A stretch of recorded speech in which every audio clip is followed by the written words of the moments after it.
అవుగాని మీరంతా నోట్ల వాడకం తక్కువ చేసి కారెట్లు గీకుతున్నారులా. అంటే ఏదో అప్పట్లో గీకినట్టు చేసినాం.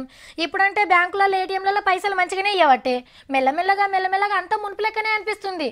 ఇక కారెట్లు ఎవరు గీకుతారు అని అంటున్నారు కదా. కరెక్టే.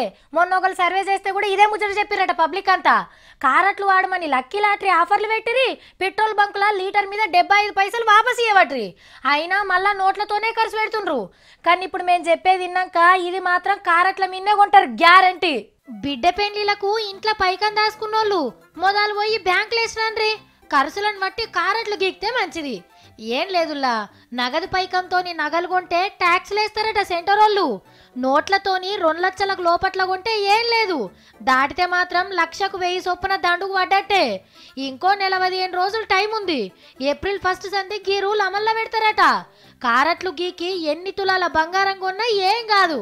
కాబట్టి నోట్ల కట్టలకు బదులు కారెట్ల మీద కొనుక్కుంటే మంచిది. మా పైకంతో మేం బంగారం కొనుక్కుంటే ట్యాక్సులు గుంజుడేంది అని మీకు డౌట్ రావచ్చు. ఇంట్లో నల్ల పైకం దాచిన వాళ్ళంతా మెల్లగా బంగారు దుకాణాల మీద పడ్డారట. సూట్ కేసులలో పైసలు పట్టుకచ్చుడు బంగారు బిస్కోట్ల నింపుకో నడుస్తుందట. అగో గా మోతెవర్ల పని పడుతుందుకే గీ రూల్ తెస్తుండ్రు అన్నట్టు కొత్తగా.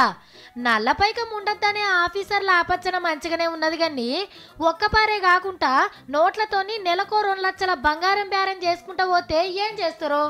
ఇక రేపు రేపు ఫ్లాట్లు కొన్నా, ఇండ్లు కొన్నా, కార్లు కొన్నా ఈ సొంటి ట్యాక్సీలే వేస్తారేమో.